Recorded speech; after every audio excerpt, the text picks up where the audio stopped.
Electronegativity factor and not on size factor. Reason उसका ये है कि जब हमारे पास मीथेन डिसोसिएट करेगा तो फिर उस टाइम पे नेगेटिव चार्ज कार्बन पे आता है, जब अमोनिया डिसोसिएट करेगा तो नेगेटिव चार्ज नाइट्रोजन पे आएगा, यहाँ हाइड्रोक्साइड पे और यहाँ फ्लोराइड पे। ठीक है, तो हम क्या करते हैं हर केस में ये चेक करते हैं कि जो कॉन्जुगेट बेस बन रहा है वो स्टेबल है या नहीं, वो स्ट्रॉन्ग है या वीक। तो यहाँ जो हमारे पास कॉन्जुगेट बेसिस बन रहे हैं उनमें सब में -1 चार्ज है, बट साइज वाला फैक्टर इतना ज्यादा डोमिनेट नहीं कर रहा। डोमिनेट क्यों नहीं कर रहा? क्योंकि जितना साइज कार्बन का है उसके ऑलमोस्ट सिमिलर साइज नाइट्रोजन का है, ऑलमोस्ट सिमिलर साइज ऑक्सीजन का है। ऑल्दो लेफ्ट से राइट जाते वक्त साइज डिक्रीज करता है, पर पीरियड में साइज की वेरिएशन इतनी ज्यादा नहीं होती जितनी ग्रुप में होती है ना। तो उसकी वजह से यहाँ पर साइज के बेसिस पे हम आंसर ना देके इलेक्ट्रोनेगेटिविटी के बेसिस पे आंसर देते हैं। ठीक है, क्योंकि यहाँ पे हमारे पास इलेक्ट्रोनेगेटिविटी क्या कर रही है, इंक्रीज कर रही है। तो फ्लोरीन क्या है, it is electronegative, most electronegative element है, तो ये नेगेटिव चार्ज को स्टेबलाइज कर सकता है। पर जो हमारे पास कार्बन है उस पे नेगेटिव चार्ज इतना ज्यादा स्टेबल नहीं होगा, है ना, क्योंकि यहाँ पे carbon is not that much electronegative. तो ये हमारे पास क्या बन जाएगा, this will be strong conjugate base, क्योंकि ये कैसा है, it is unstable and it will readily attack on the H positive ions to give back the methane। ये दोनों क्वेश्चंस सबको क्लियर है? ठीक है, इतना हमारे पास था ब्रॉन्स्टेड एसिड बेस कॉन्सेप्ट के बारे में। अब हमारे पास जो नेक्स्ट कॉन्सेप्ट है that is solvent system concept, और इसके बाद हम करेंगे Lewis acid concept of acids and base. तो टॉपिक लिख लो, सॉल्वेंट सिस्टम कॉन्सेप्ट।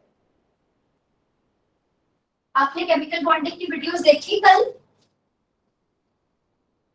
अंकिता देखी आपने कोई केमिकल बॉन्डिंग की वीडियो रिकॉर्डेड वाली? यस मैम, फर्स्ट 2 देखी है। लिखो next solvent system concept.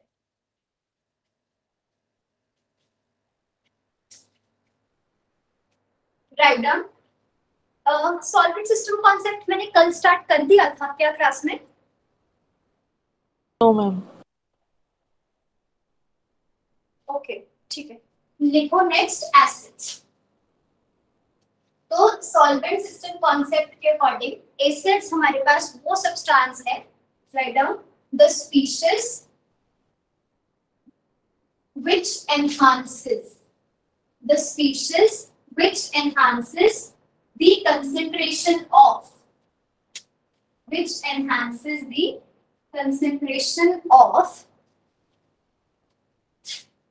H positive ions. It enhances the concentration of it enhances the concentration of solvocation, ये इंपॉर्टेंट है, ठीक है। solvocation of solvent is called an acid। मैं आपको बताऊंगी कि solvocation क्या होता है और solvoanion क्या होता है, पर एक बार उससे पहले हम इसकी डेफिनेशन लिखेंगे। इसके अकॉर्डिंग बेसिस क्या होता है आप कंप्लीट लिख लेना, मैं अभी आपको शॉर्ट में बता दूं। जैसे एसिड वो चीज है जो solvocation की कंसंट्रेशन को इंक्रीज करती है, वैसे ही बेसिस वो चीज हो जाएगी which will enhance the concentration of solvoanion, ठीक है, of the solvent। अब यहाँ पे हमारे पास जैसे हमने पीछे कंसेप्ट दिए थे उसमें तो हमने देखा था एसिड वो है जो H पॉजिटिव की कंसंट्रेशन को बढ़ाते, बेस वो है जो हाइड्रोक्साइड की कंसंट्रेशन को बढ़ाते। तो we were having a knowledge of what is H positive ions and hydroxide ions, but यहाँ हम टर्म्स यूज कर रहे हैं सॉल्वोकेटाइन एंड सॉल्वेनाइन। तो पहले हम उसको देखेंगे कि इनका मतलब क्या है। बेसिकली ये वर्ड आता है सॉल्वेंट से। तो जैसे मान लो सॉल्वेंट जो हम रिएक्शन के लिए यूज कर रहे हैं दैट इज वाटर, इसकी ऑटो आयोनाइजेशन कैसे होगी? ऑटो आयोनाइजेशन का मतलब किसी को पता है? What do you mean by auto ionization of solvent? Auto ionization means कि जहां पे सॉल्वेंट का एक मॉलिक्यूल जो है वो एसिड की तरह बिहेव करेगा और उसका दूसरा मॉलिक्यूल जो है वो बेस की तरह बिहेव करेगा, ठीक है। जब ऑटो आयोनाइजेशन का मतलब होता है सॉल्वेंट अपने ही आयंस की आयोनाइजेशन करवाता है। जैसे सोडियम क्लोराइड ब्रेक होता है तो सोडियम बनता है, क्लोराइड बनता है, उसको आप आयोनाइजेशन बोलते हो। ऐसे ही ऑटो आयोनाइजेशन मतलब बेसिकली सोडियम क्लोराइड की आयोनाइजेशन कौन करवाता है? सॉल्वेंट करवाता है, वाटर। मैंने कल बताया था ना, सोडियम क्लोराइड या सोडियम हाइड्रोक्साइड अपने आप बड़े बड़े डिसोसिएट नहीं होते, उनको हमें किसी वाटर या किसी सॉल्वेंट में डिसॉल्व करना पड़ता है, तब जाके वो अलग अलग होते हैं। ठीक है, तो कौन करवाता है आयोनाइजेशन? जिस सॉल्वेंट में आप डिसॉल्व कर रहे हो। पर जब सॉल्वेंट खुद की ही आयोनाइजेशन करवा दे, मतलब वाटर मॉलिक्यूल्स खुद में ही ब्रेक हो जाए, एक H+ बन जाए, OH नेगेटिव बन जाए, उसको हम बोलते हैं ऑटो आयोनाइजेशन ऑफ सॉल्वेंट। और ऑटो आयोनाइजेशन होने के लिए ऐसा जरूरी है कि एक मॉलिक्यूल को सॉल्वेंट के एसिड की तरह बिहेव करना पड़ेगा और दूसरे मॉलिक्यूल को सॉल्वेंट के बेस की तरह बिहेव करना पड़ेगा। ठीक है, तो एक बार देखते हैं कि ये कैसा होता है। जैसे you have two molecules of water, ठीक है, इसमें से हमारे पास एक कैसे बिहेव कर रहा है एज अ बेस और दूसरा कैसे बिहेव कर रहा है एज एसिड। तो अब बेस का काम क्या होता है? Base is something which extracts the proton, तो इसका लोन पे H+ आयन पे अटैक करेगा और यहां से हमारे पास हाइड्रोक्साइड आयंस एलिमिनेट हो जाएंगे। ठीक है ना, तो हमारे पास क्या बनेगा? H3O+ हाइड्रोनियम आयन बन जाएगा यहां से। ठीक है, और यहां से क्या रिलीज हो जाएगा? OH negative ion. तो ये जो वाटर था वो अपने आप में ही ब्रेक हो गया, एक इसका हाइड्रोनियम आयन बन गया, दूसरा हाइड्रोक्साइड बन गया, तो दैट मींस इनकी आयोनाइजेशन हो गई। ठीक है, that is self ionization of the solvent. Okay, कब होगी? जब एक बेस की तरह बिहेव करेगा और दूसरा एसिड की तरह बिहेव करेगा। अब जब ऑटो आयोनाइजेशन होती है उस टाइम पर जो केटायन बनता है उसको हम बोलते हैं सॉल्वोकेटायन। सिंपल केटायन नहीं बोलते, इसको हम बोलते हैं सॉल्वोकेटायन, मतलब सॉल्वेंट का केटायन। ठीक है, एंड हाइड्रोक्साइड हमारे पास क्या हो जाएगा? This is called as solvoanion. This will be called as solvoanion. तो हमने क्या लिखा? एसिड क्या है? एसिड वो सब्सटेंस है जो सॉल्वोकेटायन की कंसंट्रेशन को बढ़ाएगा और बेस वो चीज है जो सॉल्वोएनायन की कंसंट्रेशन को इंक्रीज करेगा। ठीक है ना, अब इसको एक एग्जांपल के तौर पर समझ के देखेंगे। अच्छा, पहले इससे पहले एक और चीज, हम ऑटो आयोनाइजेशन पढ़ते हैं एक और सॉल्वेंट का, जैसे कि यहाँ लिखो auto ionization, auto ionization of ammonia. तो अमोनिया के जो मॉलिक्यूल्स हैं, ठीक है, दो मॉलिक्यूल्स अमोनिया के डिसोसिएट करेंगे, एक बेस की तरह बिहेव करेगा, ठीक है, और दूसरा मॉलिक्यूल कैसे बिहेव करेगा? As an acid.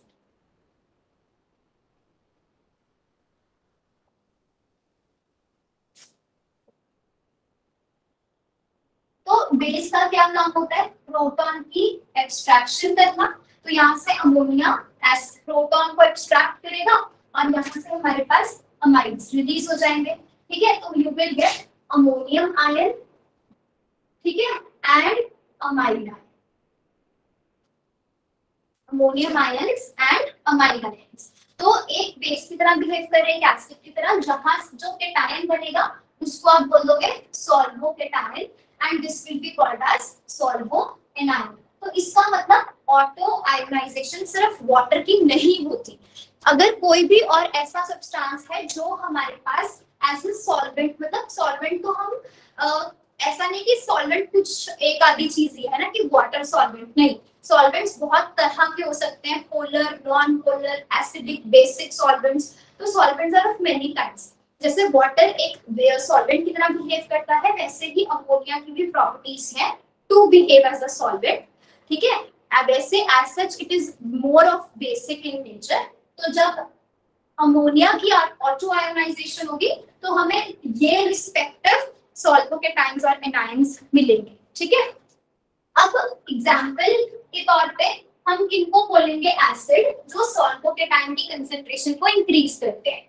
तो अगर मैं पूछूं कि सॉल्वेंट सिस्टम कॉन्सेप्ट के अकॉर्डिंग क्या HCl एक एसिड है या HCl एक बेस है, तो एक्चुअल में ये क्वेश्चन ही इनकम्प्लीट रहेगा। कभी भी हम बिना सॉल्वेंट बताए ये नहीं पूछ सकते कि ये सब्सटेंस एसिड है या ये सब्सटेंस बेस है, ठीक है। अभी जैसे मैं आपसे पूछ रही हूँ कि मुझे ये बताओ कि आर्हीनियस कॉन्सेप्ट के अकॉर्डिंग ये सब्सटेंस एसिड है या बेस, तो आप क्या बोलोगे कि हाँ सिर्फ और सिर्फ HCl जो है वो एसिड की तरह बिहेव करेगा अगर आप यहाँ सॉल्वेंट वाटर ले रहे हो, क्योंकि मैंने कल बताया था आर्हीनियस कॉन्सेप्ट की लिमिटेशन ये है कि उसने एसिड और बेस की क्लासिफिकेशन दी पर एक्वस सॉल्यूशंस में से रिस्ट्रिक्ट कर दिया कि सॉल्वेंट हम वाटर यूज कर रहे हैं। इसी तरह से जो सॉल्वेंट सिस्टम कॉन्सेप्ट है उसमें भी यहाँ पर हमारे पास जो सॉल्वेंट है वो मेंशन होना जरूरी है, ठीक है। बिना सॉल्वेंट बताए आप नहीं बता पाओगे कि HCl को हमने एसिड बोला है या बेस, ठीक है ना। तो जैसे मान लो I am asking you that according to solvent system concept जो हमारे पास HCl है वो एसिड है या बेस है, but provided solvent which we are using is water. मैंने मेंशन कर दिया कि सॉल्वेंट वाटर है, तो हमारे पास हमने क्या करना है, सिंपली पहले तो इसकी आयोनाइजेशन कर देनी है। जब इसकी आयोनाइजेशन होगी तो हमें क्या मिलेगा, H पॉजिटिव और साथ में क्लोराइड आएगा। क्या आप बता सकते हो यहाँ से देख के इतनी सी रिएक्शन से कि ये हमारे पास एसिड होगा या बेस? तो एक्चुअली में हमने क्या बोला, एसिड सॉल्वेंट सिस्टम कॉन्सेप्ट के अकॉर्डिंग वो चीज है जो सॉल्वेंट के सॉल्वो के टाइम की कंसंट्रेशन को इंक्रीज करे। अब यहाँ देखो वाटर जो सॉल्वेंट है वो हम कौन सा यूज कर रहे हैं, solvent which we are using is water, ठीक है। तो इसका मुझे बताओ, हमने जब ऑटो आयोनाइजेशन किया था, जब हमने वाटर का ऑटो आयोनाइजेशन किया था तो सॉल्वो के टाइम कौन सा मिला था, व्हाट वाज द सॉल्वो के टाइम, दैट वाज हाँ that was hydronium ion. And जब हमने इसकी ऑटो आयोनाइजेशन की तो उस टाइम पे सॉल्वो एनायन हमारे पास क्या मिला, दैट इज हाइड्रोक्साइड आयन, है ना। तो ये थे। अब जब हमने इतनी सी रिएक्शन लिखी थी, HCl डिसोसिएट किया H+ में और Cl नेगेटिव में, तो यहाँ तो हमने कहीं पर भी सॉल्वो के टाइम में सॉल्वो एनायन नहीं मिला ना, तो एक्चुअली में क्या होता है, रिएक्शन अभी इनकम्प्लीट है। इसके बाद क्या होगा, HCl की डिसोसिएशन तो हो गई, पर जो H पॉजिटिव है वो अलग कैसे हुआ था वो भी मेंशन करना जरूरी है। एक्चुअल में क्या होता है, ये बॉन्ड अपने आप से ब्रेक नहीं करता, जो हमारे पास वाटर है उसमें ऑक्सीजन के ऊपर लोड पेयर अटैच्ड है, वो H+ पे अटैक करेगा, तब जाके यहाँ से क्लोराइड एलिमिनेट हो जाएगा और हमें यहाँ पे बेसिकली क्या मिलता है, हाइड्रोनियम आयन इज फॉर्म, ठीक है। तो जब HCl की वाटर के अंदर डिसोसिएशन होगी तो आपको हाइड्रोनियम मिलेगा और साथ में क्लोराइड आयन मिलेगा। तो hydronium is nothing but it is the solvocation of water. जो सॉल्वेंट हम यहाँ यूज कर रहे हैं उसी का यहाँ पे सॉल्वोकेटायन अगर बन रहा है तभी आप इसको एसिड बोलोगे, ठीक है ना। तो यहाँ पे हमारे पास क्या बन गया, ये हमारे पास सॉल्वोकेटायन बन गया। किसका सॉल्वोकेटायन बन गया, जो सॉल्वेंट हम यूज कर रहे हैं। इस वजह से ये हमारे पास जो HCl है that will be called as a acid. यहाँ तक क्लियर है सबको, एवरीवन? Yes ma'am. ठीक है। अच्छा, इसी तरह से हम एसिटिक एसिड की जो क्लासिफिकेशन है वो भी कर सकते हैं। यू हैव CH3COOH, ठीक है। वाटर हमने यूज किया तो इसमें भी सेम प्रोसीजर होगा। वाटर H पॉजिटिव को एक्सट्रैक्ट करेगा और उससे हमारे पास विजिबल है ना कोड? Yes ma'am. तो इसमें हमारे पास एसीटेट आयंस बनेंगे, ठीक है, और साथ में हाइड्रोनियम आयंस बनेंगे। तो क्योंकि यहाँ पे हमारे पास सॉल्वोकेटायन की कंसंट्रेशन इंक्रीज हो गई है तो इसको हम क्या बोलते हैं, this is called acetic acid is called as an acid, okay.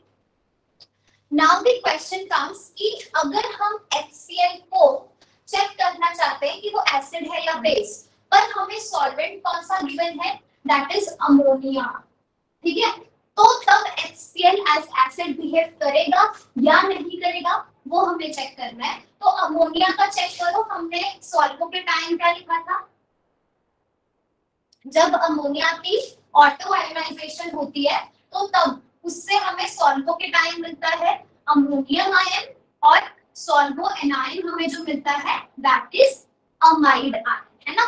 तो अब HCl को जब हम अमोनिया में डिसॉल्व करते हैं तो फिर से यही चीज होगी कि जो हमारे पास नाइट्रोजन है उसके पास लोन पेयर है, ये अटैक करेगा हाइड्रोजन पे, यहां से क्लोराइड एलिमिनेट हो जाएगा, you will get ammonium ions along with chloride ions, ठीक है। तो अमोनियम को हम क्या बोलते हैं, ammonium ion, this is called as the solvocation. किसका सॉल्वोकेटायन है ये, जो यहाँ पे हम सॉल्वेंट यूज कर रहे हैं उसका अगर यहाँ प्रोडक्ट में हमें सॉल्वोकेटायन मिलता है तो इसका मतलब ये जो हमारे पास सब्सटेंस है that is behaving as an acid.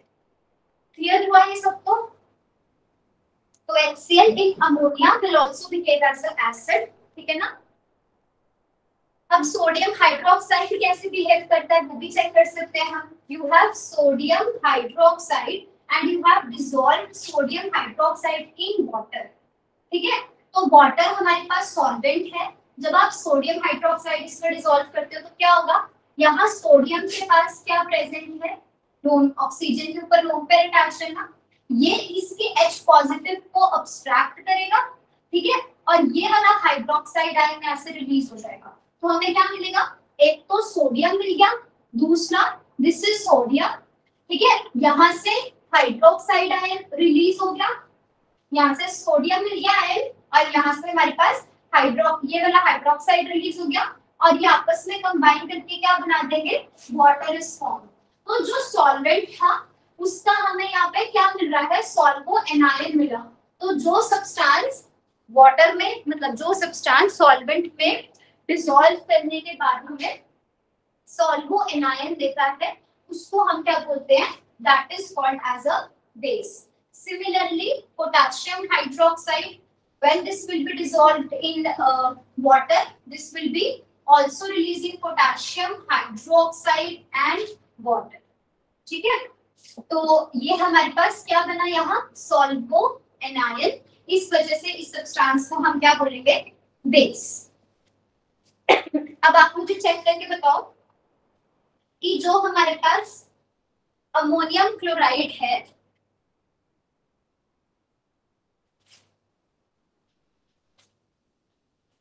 check whether ammonium chloride is a acid or a base, ठीक है, इसमें in ammonia and potassium amide acid है या base है, इसमें in ammonia। इन अमोनिया का मतलब क्या हो गया कि ये चीज हमारे पास क्या है, this is the solvent, ammonia is the solvent, okay.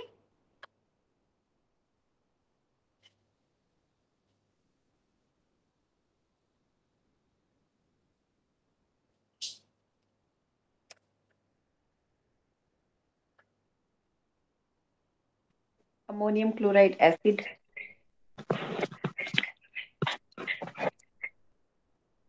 हाँ बिल्कुल, है ना। अमोनियम क्लोराइड हमारे पास अमोनियम आयन लिबरेट करेगा और क्लोराइड आयन लिबरेट करेगा। तो अमोनिया का सॉल्वोकेटायन अमोनियम आयन है, तो इस वजह से हम इसको एसिड बोलेंगे, है ना। और डिसोसिएशन कैसे होगी इसकी, यू आर यूजिंग अमोनिया, तो यहाँ पर डिसोसिएशन कैसे हो जाएगी हमारे पास, अमोनियम आयन कैसे बनेगा, यहाँ पर NH4 है ना, तो you can say this is NH3 along with hydrogen. तो ये जो आपका सॉल्वेंट था उसका लोन पेयर इसके H+ को एक्सट्रैक्ट करता है, ठीक है, उससे हमारे पास क्या होगा, सॉरी वन सेकंड, इस तरह से हमारे पास है अमोनियम क्लोराइड, तो this is your ammonium ion, ठीक है। तो यहाँ पे हमारे पास क्या प्रेजेंट है, NH4 के ऊपर पॉजिटिव चार्ज है ना, तो इसको हम ऐसे लिख सकते हैं NH3 एंड हाइड्रोजन। तो ये जो आपका अमोनिया है ये यहाँ से इसके H+ को एक्सट्रैक्ट करेगा, ये हमारा न्यूट्रलाइज हो जाएगा, फिर यहाँ से क्लोरीन जो है वो एलिमिनेट हो जाएगा। तो दिस वे पहली चीज अमोनियम आयन बनेगी, दूसरा क्लोराइड आयन बनेगा यहाँ से, और ये वाला जो आपका अमोनिया है ये न्यूट्रलाइज हो जाएगा। तो रिएक्शन ऐसे होती है, ठीक है। तो जो हमने सॉल्वेंट यूज किया उसका हमें सॉल्वोकेटायन मिल गया। तो ऐसा जो भी सब्सटेंस जो कि सॉल्वेंट के सॉल्वोकेटायन की कंसंट्रेशन को इंक्रीज करता है उसको हम क्या बोलते हैं, एसिड।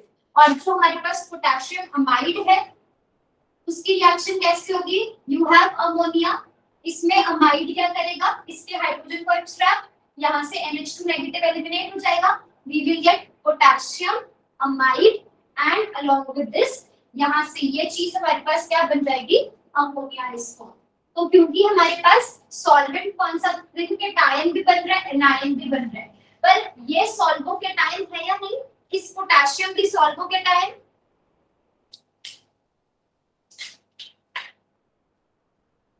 No ma'am. क्या ये सॉल्वोकेटायन है, नो मैम।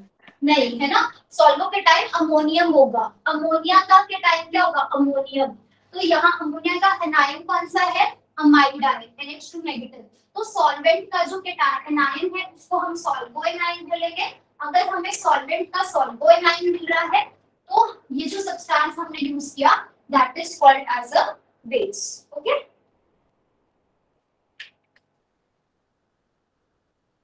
नेक्स्ट लिखो leveling and differentiating solvents.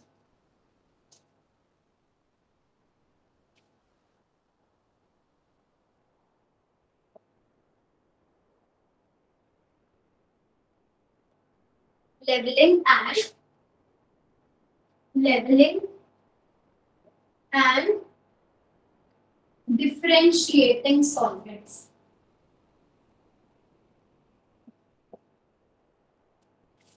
Leveling and differentiating solvents.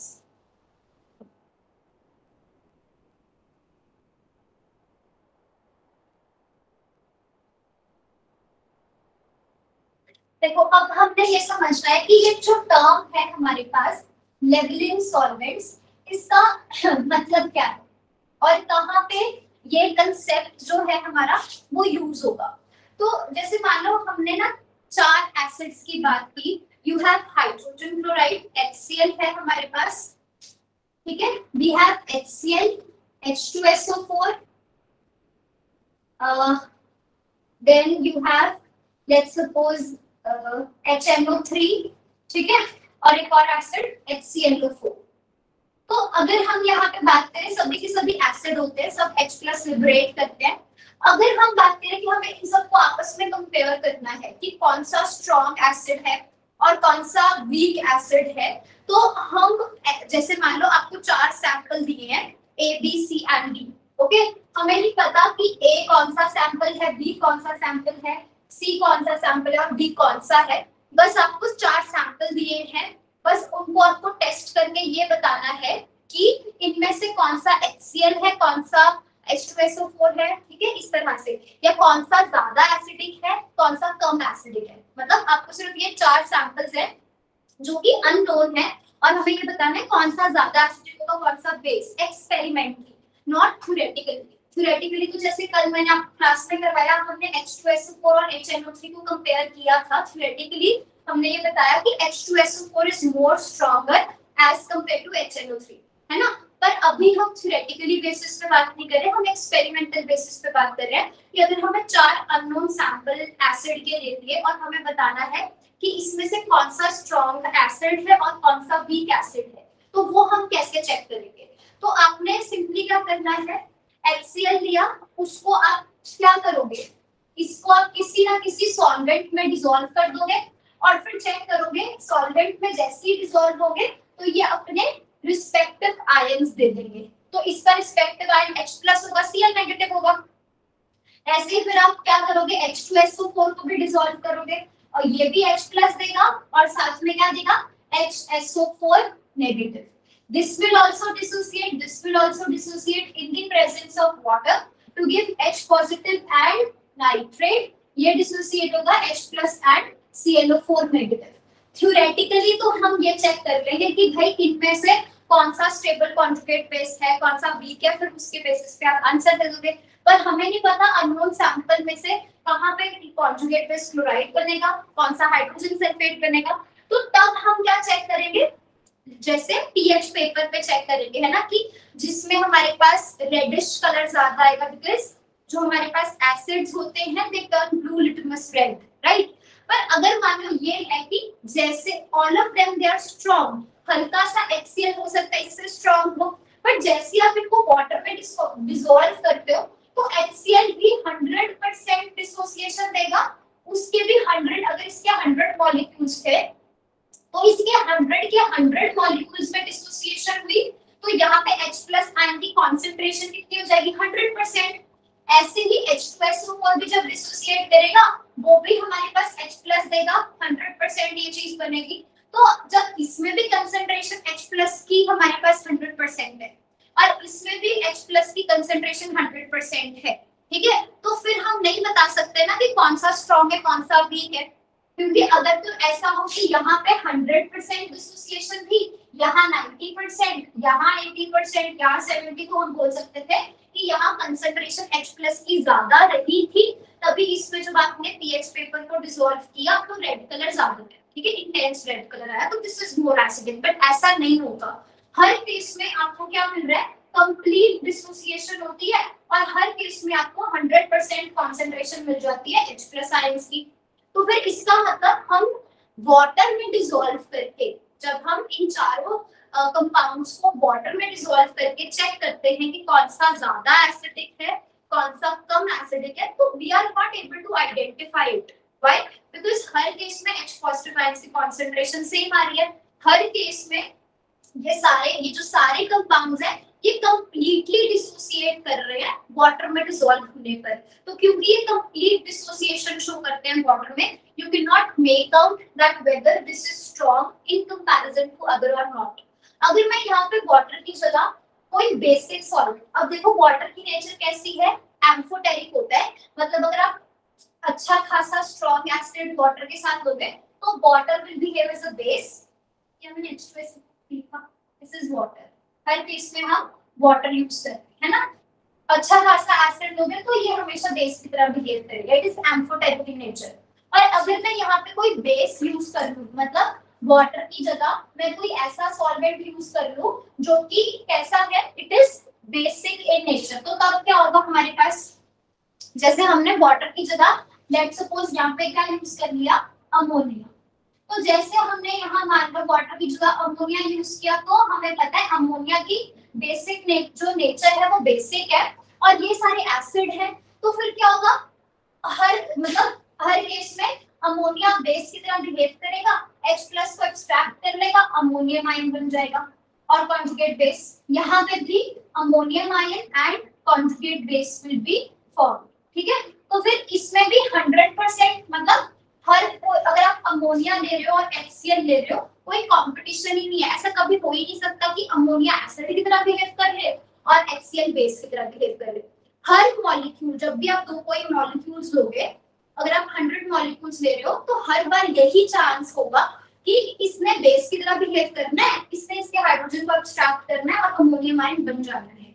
तो 100% चांसेस है हर केस में कि आपको अमोनियम आयन मिल जाएगा और ये HSO ये सब मिल जाएगा, और अमोनियम आयन फिर क्या लिबरेट करेगा यहाँ से, अमोनिया एंड H+, तो हर केस में ना H+ बनेगा ही बनेगा और फिर इक्वल कंसंट्रेशन होगी H+ की, and you are again not able to identify कि इनमें से कौन सा स्ट्रॉन्ग है कौन सा वीक एसिड है, ठीक है। तो ऐसे सॉल्वेंट्स जिसमें डिसॉल्व करने पर, ऐसे सॉल्वेंट्स जिनमें कंपाउंड को डिसॉल्व करने पर आप नहीं बता सकते हो कि कंपाउंड दूसरे के हिसाब से ज्यादा स्ट्रॉन्ग है या कम स्ट्रॉन्ग है, उसकी एसिडिटी और बेसिसिटी का ऑर्डर आप नहीं बता सकते हो, ऐसे सॉल्वेंट्स को हम बोलते हैं लेवलिंग सॉल्वेंट्स। लेवलिंग होने का मतलब कि वाटर ऐसा सॉल्वेंट है जो कि HCl की, H2SO4 की, HNO3 की सबकी स्ट्रेंथ को एक ही लेवल पे ले आता है, ठीक है, कि जितना HCl स्ट्रॉन्ग है वाटर के अंदर, ठीक है, ये पॉइंट नोट, मतलब ध्यान से सुनना कि जितना HCl एसिडिक है वाटर के अंदर उतना ही HNO3 या उतना ही H2SO4 भी उतना ही स्ट्रॉन्ग है वाटर के अंदर। तो बेसिकली सॉल्वेंट स्पेसिफिक कंडीशन है कि वाटर के अंदर अगर आप वाटर ले रहे हो तो उसमें जितना स्ट्रॉन्ग एसिड HCl है उतना ही स्ट्रॉन्ग एसिड H2SO4 भी है। तो ऐसे सॉल्वेंट्स को आप लेवलिंग बोलते हो, लेवलिंग सॉल्वेंट्स बोलते हो, जो सबकी स्ट्रेंथ को सेम कर देता है, चाहे कोई वीक है चाहे कोई स्ट्रॉन्ग है, सबको एक ही लेवल पे ले आता है। ऐसे सॉल्वेंट्स को हम लेवलिंग सॉल्वेंट्स बोलते हैं। ठीक है, यहां तक सबको क्लियर है? किसी को कोई डाउट?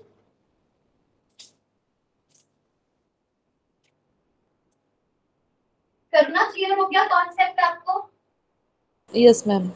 ठीक है, अब ना मैं साथ के साथ आपको डिफरेंशिएटिंग सॉल्वेंट्स भी एक्सप्लेन करती हूँ, फिर आप नोट कर लेना इनकी डेफिनेशन। 1 सेकंड। हाँ सर, मैं आगे कर देती हूँ 2 मिनट। तो डिफरेंशिएटिंग सॉल्वेंट्स हमारे पास क्या होंगे? अब ना अगर हम एसिड को कंपेयर करना चाहते हैं, 4 एसिड्स हमने लिए और हम चारों एसिड की स्ट्रेंथ को आपस में कंपेयर करना चाहते हैं, इतना हमें पता लग गया कि ना तो एम्फोटेरिक सॉल्वेंट ने काम करना है और ना ही बेसिक सॉल्वेंट ने काम करना है, क्योंकि बेस लोग है ना, एक बेस का काम यही होता है कि वो एसिड से फटाफट से प्रोटॉन को एक्सट्रैक्ट कर ले। ठीक है, तो फिर चाहे उसके सामने HCl हो चाहे उसके सामने H2SO4 हो, उसने दोनों से H+ को आसानी से एक्सट्रैक्ट कर लेना है। तो जब आप किसी 4 कंपाउंड्स की एसिडिटी को कंपेयर करना चाहते हो तो आपको सॉल्वेंट भी वही यूज करना पड़ेगा जो कि एसिडिक हो। ठीक है, जैसे कि let's suppose you have to compare HCl, H2SO4, HNO3 and HClO4 कि इनमें से कौन सा हमें पता है कि ये सारे एसिड ही होते हैं, है ना, सब H+ को रिलीज करते हैं, पर इनमें से कौन सा स्ट्रॉन्ग है और कौन सा वीक है, उसके लिए हमें यूज करना पड़ेगा यहाँ पे कोई ऐसा सॉल्वेंट जो खुद भी कैसा हो, एसिडिक हो। ठीक है ना, तो मैंने क्या यूज कर लिया? एसिटिक एसिड यूज कर लिया। अब हम देखते हैं कि इसमें रिएक्शन में क्या होगा। ठीक है, तो basically what happens is if you are mixing 2 acids together, HCl and acidic acids, दो हमने कंपाउंड्स लिए जो दोनों ही एसिडिक है, तो ऐसा नहीं होता कि दोनों फिर एसिड की तरह बिहेव करेंगे। अगर हम 2 कंपाउंड्स दे रहे हैं ना, तो फिर इन दोनों में से किसी एक को मजबूर होना पड़ेगा, मतलब किसी एक को फोर्सफुली एक्ट करना पड़ेगा एज अ बेस, क्योंकि रिएक्शन हमेशा एसिड प्लस बेस की होती है, एसिड प्लस एसिड की कोई रिएक्शन नहीं होती। हम चाहे although we are using both acids together, but then one of them is forced to behave as a base, और कौन as a base behave करेगा वो डिसाइड होगा कि कौन सा स्ट्रॉन्ग है कौन सा वीक है।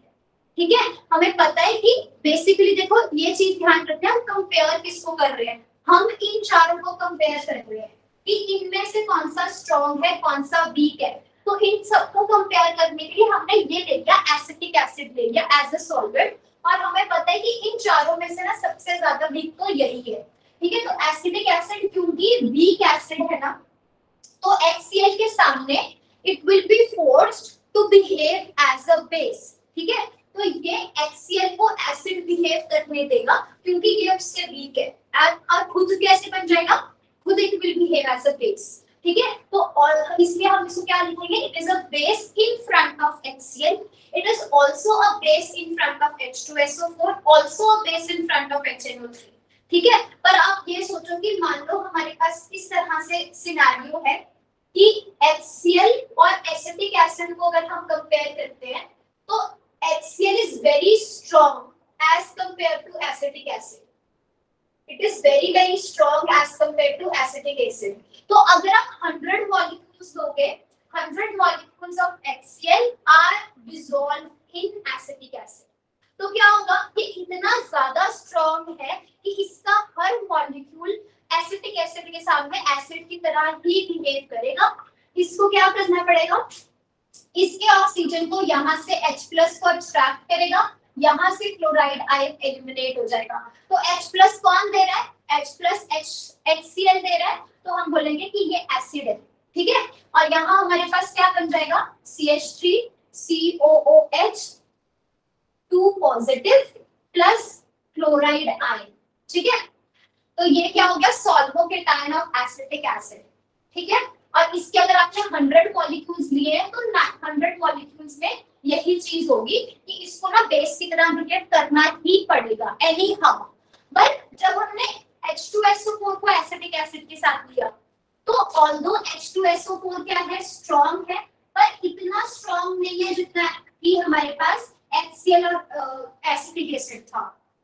तो उस केस में भी हमारे पास क्या होगा, because H2SO4 is stronger acid as compared to acetic acid, this will also, इस केस में भी यही होगा कि इसने एसिड की तरह बिहेव करना है और इसने बेस की तरह बिहेव करना है, तो ये इससे हाइड्रोजन को एक्सट्रैक्ट करेगा, पर इतना ज्यादा स्ट्रॉन्ग नहीं है जितना HCl ज्यादा स्ट्रॉन्ग था। तो अगर ये 100 मॉलिक्यूल्स है यहाँ पे, ठीक है ना, तो इसमें क्या होगा, मान लो 90 मॉलिक्यूल्स ऐसे रहे होंगे जिसमें H2SO4 एसिड की तरह बिहेव करा, तो वो क्या बनाएगा, CH3COOH2 प्लस साथ में क्या रिलीज हो जाएगा हमारे पास, HSO4 नेगेटिव।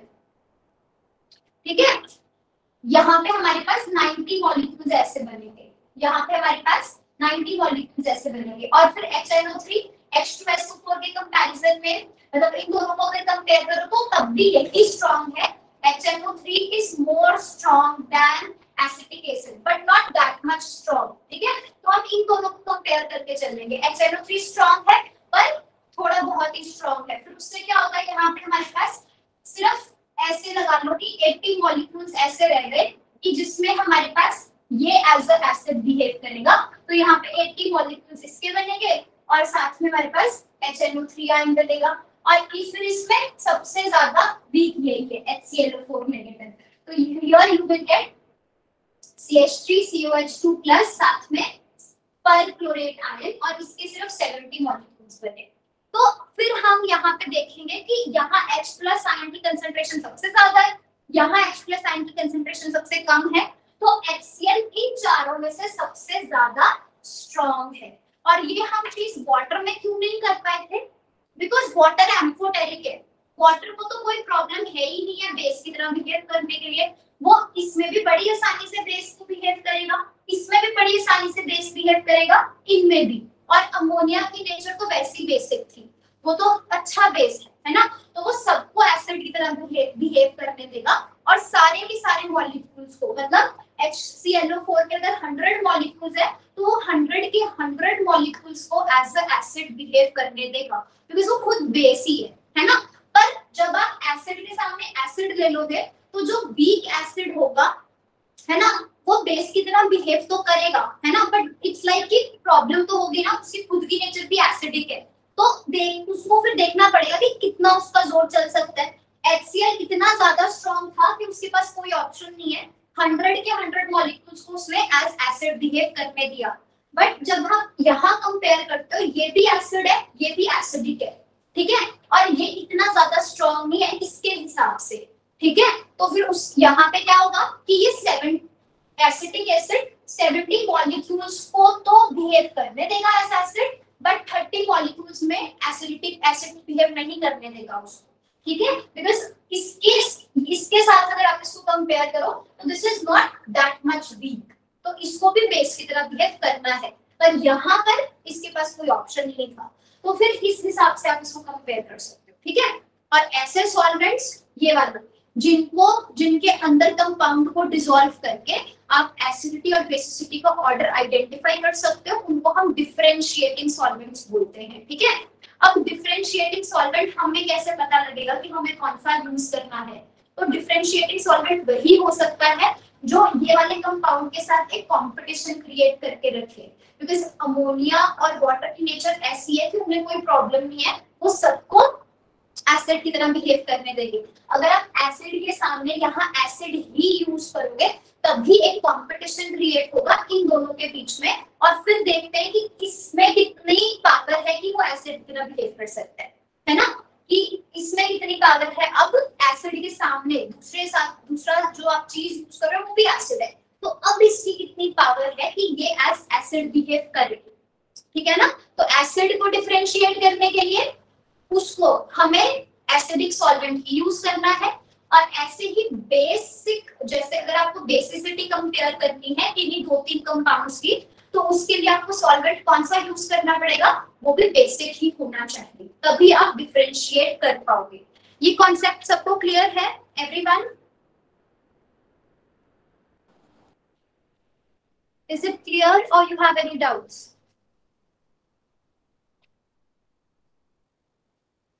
मैम HClO4 कम एसिडिक होता है H2SO4 से?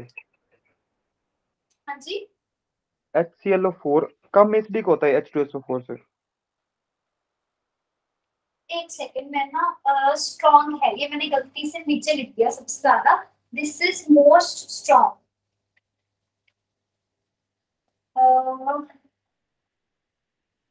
मतलब आपको कॉन्सेप्ट समझ आ गया? मैं आपको इसको ऑर्डर लिखवा देती हूँ. एक बार कॉन्सेप्ट समझ आ गया सबको? कॉन्सेप्ट तो क्लियर है मैम, बट ये ऑर्डर में दिक्कत है. एक्चुअली HClO4 सबसे ज्यादा एसिडिक होता है, सुपर एसिड नहीं बोलते नहीं, हैं हाँ इसको. पर ये मैं आपको बता रही हूँ कि वो मैंने गलती से इधर नीचे लिख दिया और मैं वो बोलते वक्त ध्यान नहीं दिया कि मैं HClO4 को सबसे ज्यादा वीक कर दी. पर HClO4 H2SO4 से ज्यादा ही स्ट्रॉन्ग होता है. ठीक है,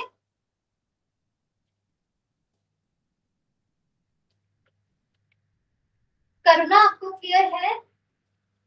आकांक्षा, अंकिता, इज इट क्लियर?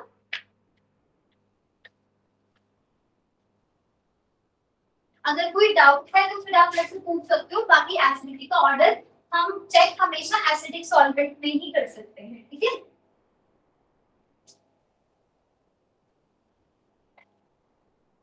हाँ तो ये लिख लो. इसका ऑर्डर हमारे पास क्या आएगा?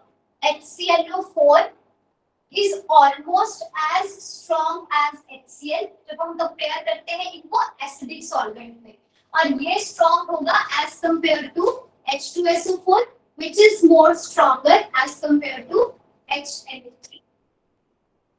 ठीक है, तो ये हमारे पास फाइनल ऑर्डर आता है जब हम इन कंपाउंड्स को किसमें डिसॉल्व करते हैं? एसिटिक एसिड के अंदर. ठीक है, एक वीक एसिड के अंदर. भूपेंद्र क्लियर है अभी? Yes ma'am. करुणा, आपका जवाब नहीं आया मुझे. कोई डाउट है तो बताओ मुझे. अंकिता, शिवांशी?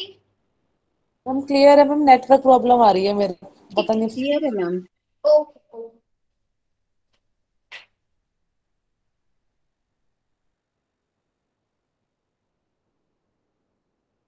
चलो इसकी डेफिनेशन लिखो एक बार.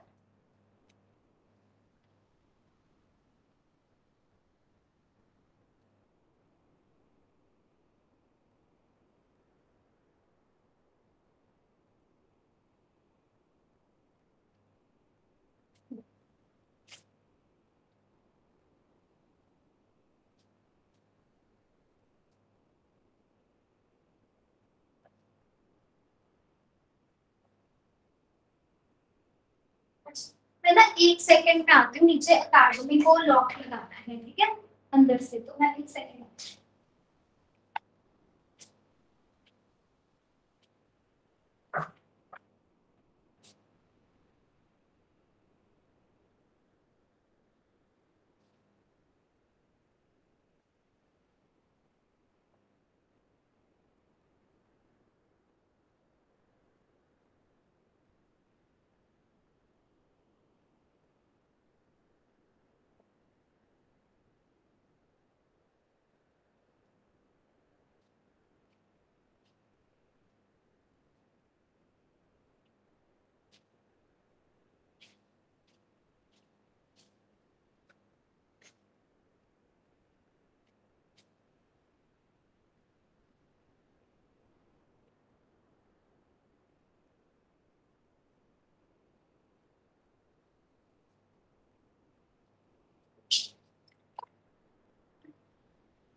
Write down the solvent in leveling solvents. The solvents in which all the acids, in which all the substances are labeled to the strength of, to the same strength, to the same strength, are called as leveling solvents. ठीक है, they are called as leveling solvents. For example, water and ammonia behave as leveling solvent for किस के लिए? For HCl, H2SO4, HNO3 and HClO4.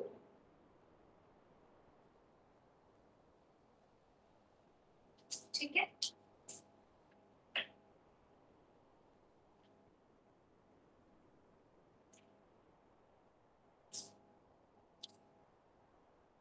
Differentiating लिखो.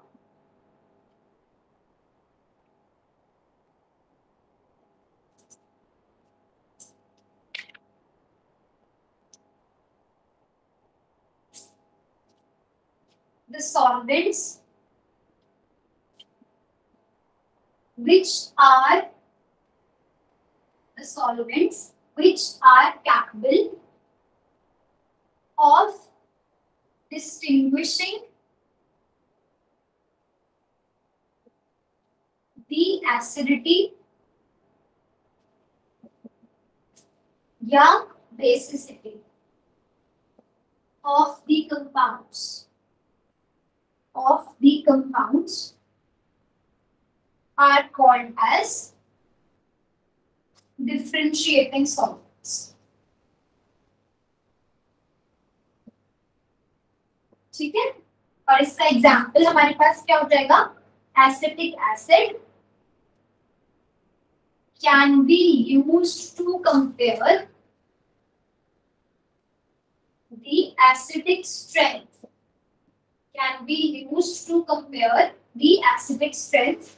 of HCl, H2SO4, HNO3. ठीक है, और अगर कोई एक और एसिड, ठीक है, इन सबको कंपेयर करने के लिए यूज किया जा सकता है.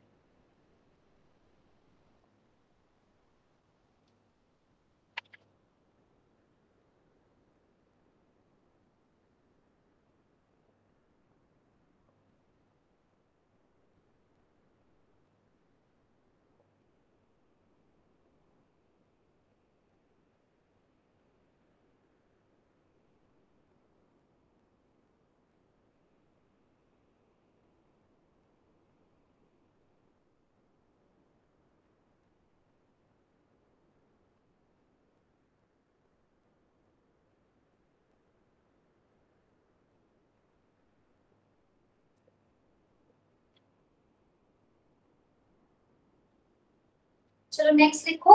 अब ना एक्चुअली हम क्या करने वाले हैं कि हमारे पास जो जितने भी सॉल्वेंट्स हैं, basically we can classify solvents as aqueous and non aqueous.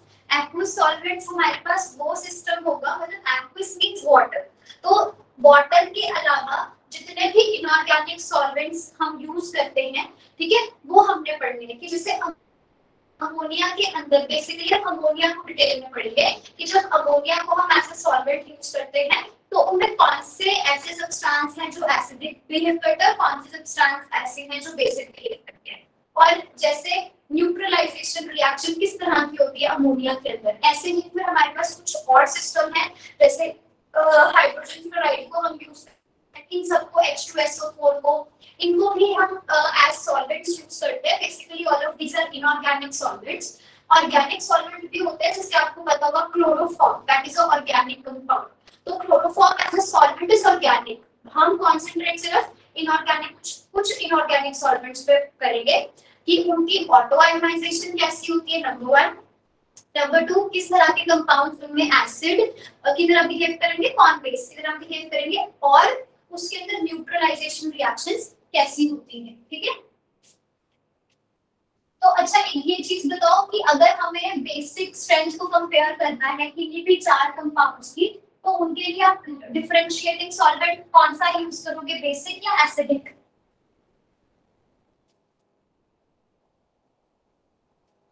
We are going to use basic solvent, ठीक है।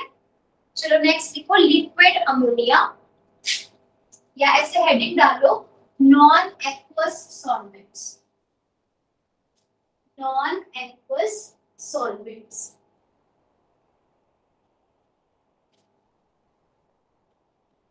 नॉन एक्वस सॉल्वेंट्स में लिखो सबसे पहला liquid ammonia, liquid ammonia.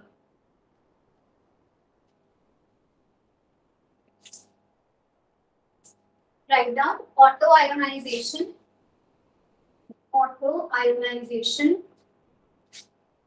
of liquid ammonia। ये तो चलो हमने लिख ही दिया था, मैंने आपको पहले बताई दी थी। लिक्विड अमोनिया मतलब जब भी हमारे पास ऑटो आयोनाइजेशन का मतलब जब सॉल्वेंट का एक मॉलिक्यूल एज एसिड बिहेव करता है और दूसरा molecule as a base behave करता है, उसको हम बोलते हैं सेल्फ आयोनाइजेशन या ऑटो आयोनाइजेशन। तो इसमें हमारे पास ये ammonia as a base behave करेगा और ये अमोनिया एज एसिड बिहेव करेगा। We are going to get the solvokation and the solvocation, ammonia, ammonium and amide।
अच्छा अंकिता, मैं वो अपलोड कर दूंगी लेक्चर, मैं ये वाला भी कर दूंगी, वो वाला भी, ठीक है साथ में। अभी आपको ऑडिबल है वॉइस? आई थिंक बीच में कनेक्शन चला गया था। वो बोर्ड विजिबल है ना सबको?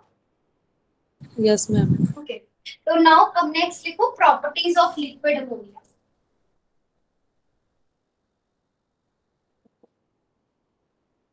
प्रॉपर्टीज ऑफ लिक्विड अमोनिया, देखो ये वैसे मैं आपको समझा चुकी हूँ, पॉइंट फिर से लिख सकते हैं हम। चाहे कोई एसिड स्ट्रॉन्ग है, strong acid and weak acid in water, strong acid and weak acid in water, both will be equally strong, both will be equally strong in ammonia। ये statement ठीक है या नहीं? According to you, is it true or not?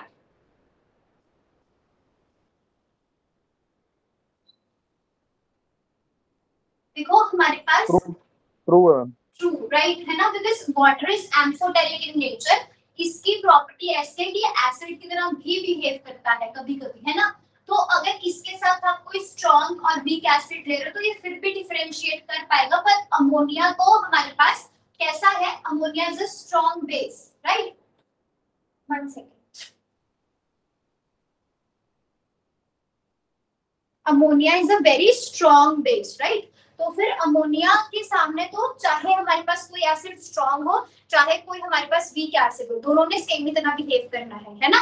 तो यहाँ पे हमारे पास क्या हो जाएगा, जैसे अगर हम इसके अंदर कोई एग्जांपल ले HClO4 और एसिटिक एसिड, तो दोनों ही स्ट्रॉन्ग एसिड की तरह बिहेव करेंगे। HClO4 and acetic acid, as soon as you dissolve them in ammonia base, तो हमारे पास क्या बन जाएगा यहाँ पे, हर केस में ammonium ion will be form, ठीक है ना, और साथ में यहाँ पे इसका कॉन्जुगेट बेस बन जाएगा। तो यहाँ पे अमोनिया जो कि बेसिक है वो एसिडिक सॉल्वेंट्स को डिफरेंशिएट नहीं कर सकता, ठीक है। और दूसरी चीज, अगर हमारे पास कोई बेस है जैसे कि सोडियम हाइड्राइड बताओ कि यहाँ पे ये बेस की तरह कैसे बिहेव करता है, किस वजह से भी बेस की तरह बिहेव करेगा ये, इसकी बेसिक नेचर को हम कैसे एक्सप्लेन कर सकते हैं सोडियम हाइड्राइड।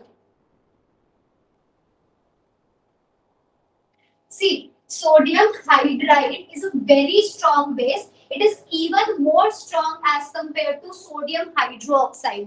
ठीक है, क्योंकि इसमें नेगेटिव चार्ज किस पे प्रेजेंट है, हाइड्रोजन पे, और हाइड्रोजन पे नेगेटिव चार्ज बहुत अनस्टेबल होता है। उसका रीजन क्या है, क्योंकि हाइड्रोजन का साइज ही बहुत ज्यादा छोटा है ना। हाइड्रोजन का साइज हमारे पास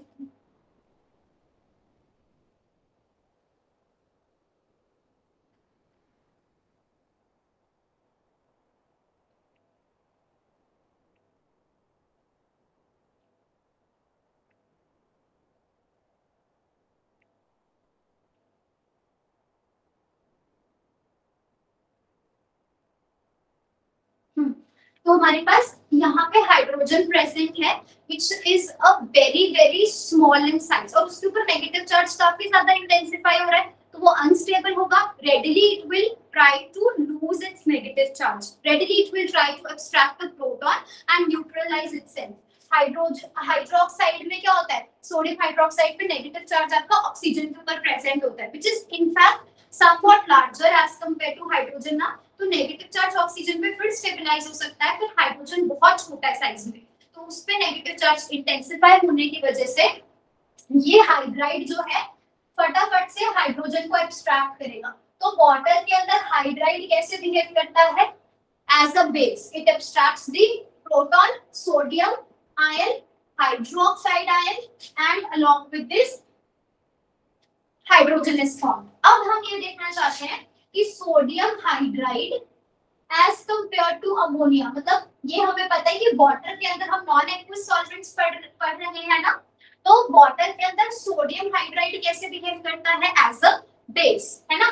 पर अमोनिया के अंदर वो कैसे बिहेव करेगा, एज अ एसिड और एज अ बेस, तो वो हमें देखना है। आपके अकॉर्डिंग क्या होना चाहिए,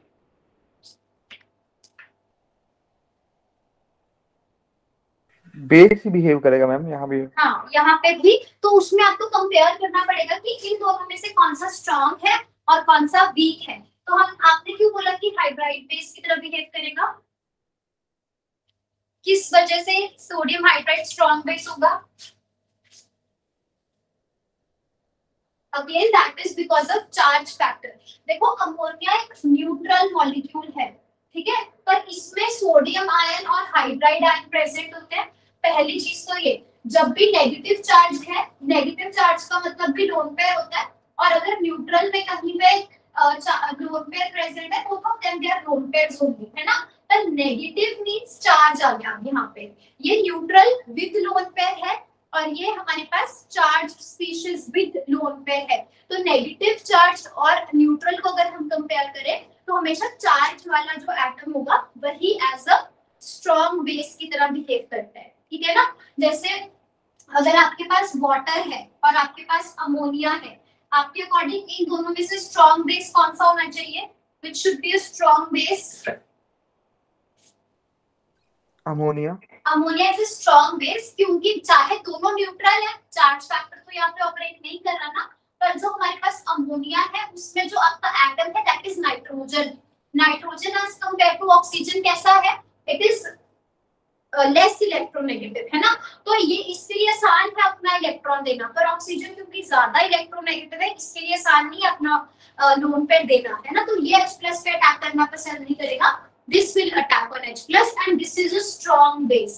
पर यहाँ पे देखो अगर हम इलेक्ट्रोनेगेटिविटी के बेसिस पे ऑर्डर लगाएंगे तो nitrogen is more electronegative as compare to hydrogen, तो फिर किसके लिए ज्यादा मुश्किल होना चाहिए था? इसके लिए ना H प्लस पे अटैक करना, क्योंकि नाइट्रोजन तो इलेक्ट्रोनेगेटिव है, ये अपना लोन पेयर अपने पास रख सकता है। पर नहीं, जब आपको चार्ज वाला एक चार्ज और एक न्यूट्रल को आप कंपेयर कर रहे हो, तो हमेशा जिसके ऊपर चार्ज प्रेजेंट है, चाहे वो कम इलेक्ट्रोनेगेटिव हो, पर यही हमारे पास क्या होगा? Strong base. Hydride will be a strong base as compare to ammonia. अगर मान लो हमारे पास ना दो बेस हैं, जैसे हाइड्रोक्साइड है और अमोनिया है, यहाँ मैंने वाटर और अमोनिया को कंपेयर किया है और यहाँ हमने हाइड्रोक्साइड और अमोनिया को कंपेयर किया है, ठीक है? तो अब क्या होगा, कौन सा स्ट्रॉन्ग होगा? चाहे ऑक्सीजन ज्यादा इलेक्ट्रोनेगेटिव था, पर अब क्योंकि इसके ऊपर नेगेटिव चार्ज आ गया, तो ये फटाफट से H प्लस को एक्सट्रैक्ट करेगा, H प्लस को एक्सट्रैक्ट करेगा, and this is a strong base, ठीक है ना, एज कंपेयर टू अमोनिया। तो सोडियम हाइड्राइड और अमोनिया के केस में सोडियम हाइड्राइड ही बेस की तरह बिहेव करेगा और अमोनिया एसिड की तरह बिहेव करेगा। तो यहाँ पे किस तरह से रिएक्शन होगी, क्या प्रोडक्ट्स बनेंगे? हाइड्राइड यहाँ से हाइड्रोजन को एक्सट्रैक्ट कर लेगा, तो हमारे पास कैसे एक्सट्रैक्ट करेगा? You have H and NH2, ये हाइड्रोजन एक्सट्रैक्ट करेगा, यहाँ से अमाइड रिलीज हो जाएगा, you will get sodium amide, ठीक है, and along with this hydrogen is form, okay.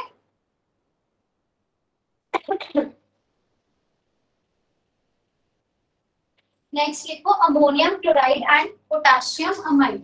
वैसे ये आप घर पे कंप्लीट कर लेना। अमोनियम हैलाइड्स को अगर आप अमोनिया में डिसॉल्व करते हो, तो हमारे पास ये इसकी नेचर आपको लिखनी है कि ये एसिड है या बेस। ये मैं करवा चुकी हूँ, एक बार आप यहाँ पे खुद ट्राई करना, ठीक है। ऐसे ही पोटेशियम अमाइड हमारे पास अमोनिया के अंदर हम डिसॉल्व करते हैं, तो ये एसिड की तरह बिहेव करेगा या एज अ बेस। तो दिस इज योर होमवर्क, ठीक है ना। Next write down acetamide, urea and sulphonamide, ये हमें चेक करना है।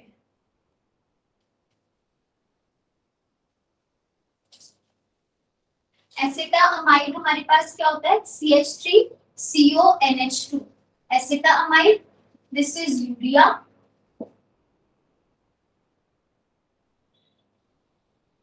Acetamide, urea and sulphonamide.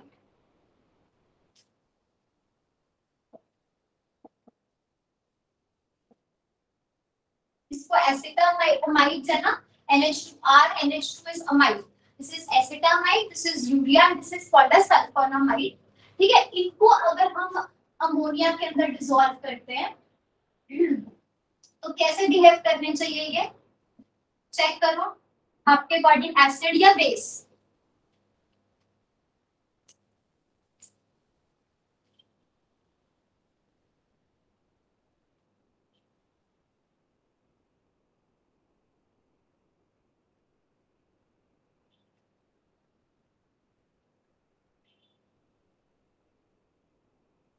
Test करो, मतलब कुछ सोचो यहाँ पे हमारे पास क्या हो सकता है।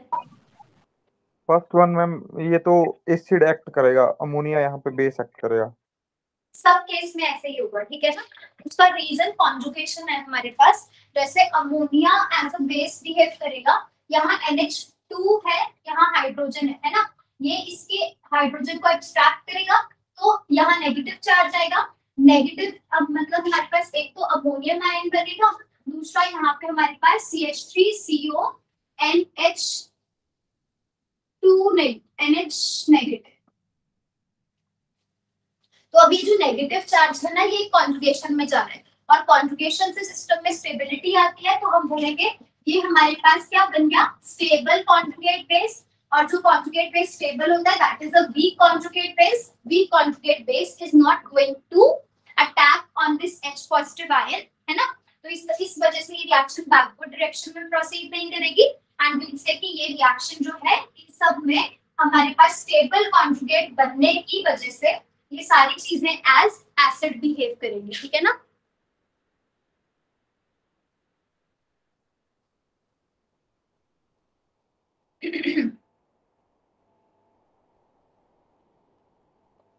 Next write down neutralization reactions in ammonia. Neutralization reaction in ammonia,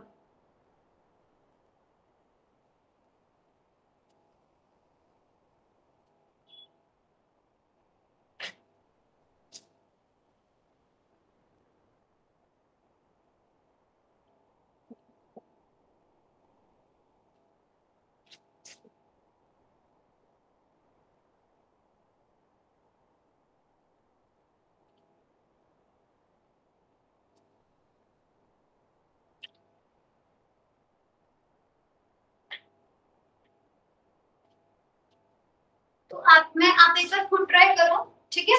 जैसे हमारे पास ना ये सब्सटेंसेस हैं, अमोनियम हैलाइड्स हैं और साथ में हमारे पास लेड इमाइड है, ठीक है। तो इनमें से इसमें हमारे पास प्रोडक्ट क्या बनेंगे? अगर हम लेड इमाइड लेते हैं, ठीक है, और साथ में हम यूज कर रहे हैं अमोनियम हैलाइड, तो इसकी रिएक्शन जब आप अमोनिया के अंदर करते हो, अमोनिया सॉल्वेंट हम यूज कर रहे हैं और इसमें हम पढ़ रहे हैं एसिड बेस रिएक्शन, मतलब solvent is ammonia and you are taking two compounds, हमें पता है ये एसिड होगा, है ना, और ये बेस। तो आपको बताना है कि एसिड प्लस बेस क्या होती है? न्यूट्रलाइजेशन होती है ना, तो ये न्यूट्रलाइजेशन रिएक्शन है अमोनिया के अंदर। पर इसके प्रोडक्ट्स क्या बनेंगे वो आपको प्रेडिक्ट करना है। हिंट ये है कि यहाँ पे लेड इमाइड के साथ दो मॉलिक्यूल्स जो हैं अमोनियम हैलाइड के वो यूज होंगे, एक नहीं दो यूज होगा। तो ट्राई करो ये हमारे पास प्रोडक्ट्स क्या बनेंगे।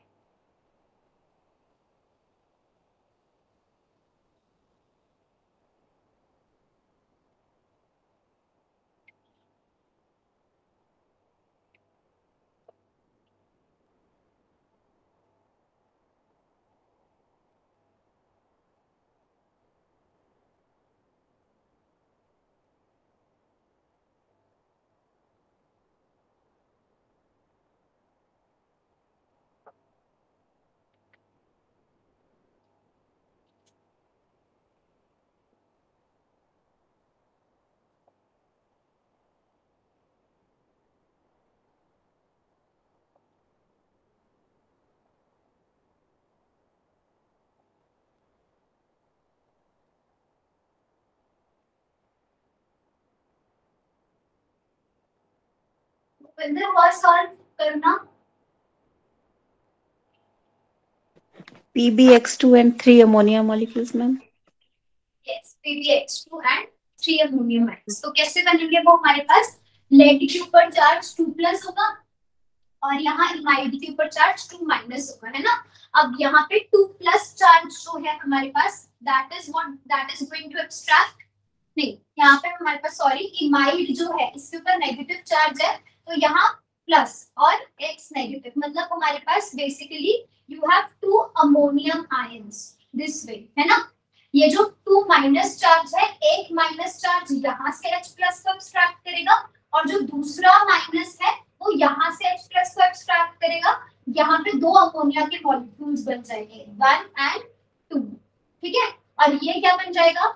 NH के ऊपर चार्ज 2- है, एक हाइड्रोजन उसको यहाँ से मिल गया, एक हाइड्रोजन उसको यहाँ से मिल गया, तो यहाँ पे भी क्या बन गया? इसका भी हमारे पास क्या बन जाएगा? अमोनिया।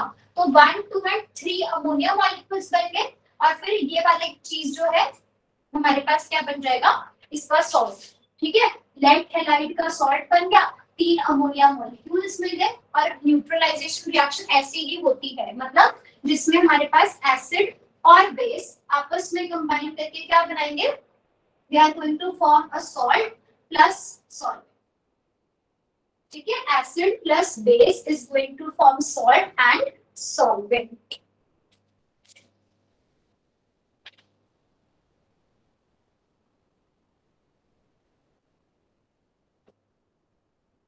अब एक और एग्जांपल करके देखो, ammonium halide along with bismuth nitride।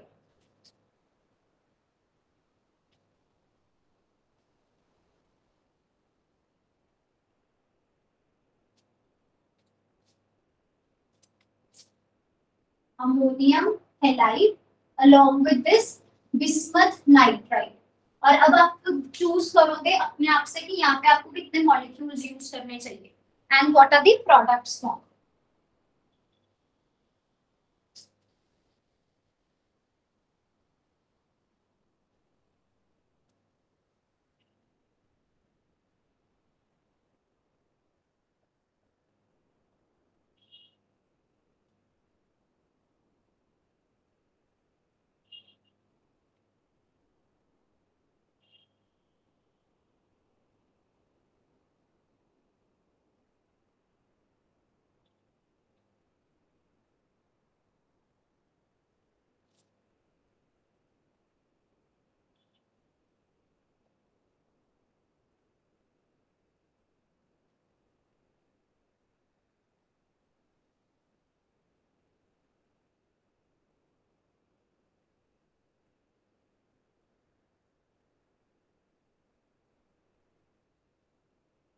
Exam की कोई नोटिफिकेशन मिली आपको?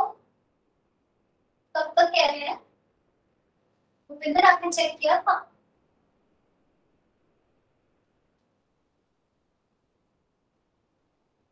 अभी तो नहीं है मैम कोई नोटिफिकेशन।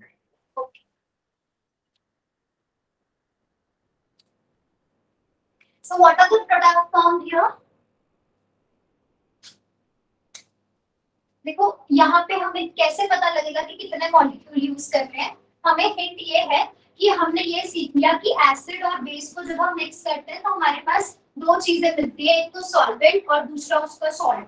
ठीक है, तो यहाँ पे you have nitride N3 negative. ठीक है, तो हमें यहाँ पे सॉल्वेंट जो है, क्योंकि अमोनिया पढ़ रहे हैं तो सॉल्वेंट कौन सा बनेगा? अमोनिया बनेगा।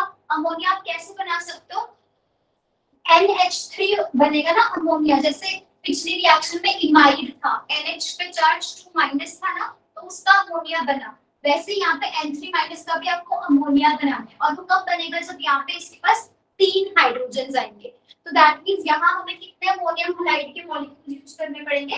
3 अमोनियम हैलाइड के मॉलिक्यूल्स यूज करने पड़ेंगे। ठीक है, अगेन हर ये जो N3 नेगेटिव है, हर एक अमोनियम आयन से एक हाइड्रोजन एब्स्ट्रैक्ट करेगा। टोटल अमोनिया कितने बन जाएंगे हमारे पास? How many total ammonia will be formed? 4 ma'am. 4, right? So you will get 4 ammonia ions and साथ में यहाँ से क्या बन जाएगा? Bismuth halide. Bismuth halide. ठीक है, बिस्मथ के ऊपर चार्ज कितना आएगा? +3। नाइट्रोजन फैमिली को बिलोंग करता है ना बिस्मथ। ठीक है, +3 चार्ज आ जाएगा इसमें हमारे पास। ये क्लियर है सबको एवरीवन? Yes ma'am. ओके, तो आज हम इतना ही करेंगे। ठीक है, बाकी के जो हमारे पास नॉन एक्वस सॉल्वेंट्स हैं वो हम डिस्कस करेंगे अगले सैटरडे को। ठीक है, क्योंकि इस फ्राइडे को हमने केमिकल बॉन्डिंग करना है। ठीक है, मतलब ये है कि अगर केमिकल बॉन्डिंग उसी टाइम पे कंप्लीट हो गया हमारा जो आपका रिवीजन है केमिकल बॉन्डिंग का, तो फिर मैं इस एसिड बेस पे उसी फ्राइडे में ही हम कंटिन्यू कर लेंगे, अदरवाइज सैटरडे। और फ्राइडे को ये है कि हम पहले करेंगे केमिकल बॉन्डिंग की रिवीजन, जो वो 4 वीडियोस हैं उसमें जो जो कवर हुआ है वो मैं आपको मतलब 10-15 मिनट लगाऊंगी। अगर उसके बाद आपको कोई डाउट्स हैं उन 4 वीडियोस में, वो आप मुझसे पूछ लेना। एंड उसके बाद जो आपका मॉलिक्यूलर ऑर्बिटल थ्योरी है कार्बोनिल्स का, वो भी हम क्लियर करेंगे। और उससे पहले एमओटी आपने वहां वीडियो में से देख लिया। ठीक है, और आपको कोई डाउट है आज के लेक्चर में? मैम इसके बाद मैम कौन सा चैप्टर स्टार्ट करना है? अभी इट्स लाइक कि we are done with coordination F block, है ना। पीरियोडिसिटी हो गया, केमिकल बॉन्डिंग हो गया, उसके बाद एसिड बेस हो गया। ये 5 हुए ना आपके, या इसके अलावा कोई और चैप्टर किया हमने? मैम यही हुए ना, तो हम ओएमसी स्टार्ट करेंगे इसके बाद। ठीक है, that is a very important chapter. Coordination important है और ओएमसी, तो मैं सोच रही हूँ कि इसके बाद फिर ठीक है। ओएमसी नहीं हुआ ना हमारा? नहीं हुआ, है ना। हाँ, हम ओएमसी स्टार्ट करेंगे। ठीक है, और कोई डाउट्स हैं? चलो ठीक है, I am ending the class then.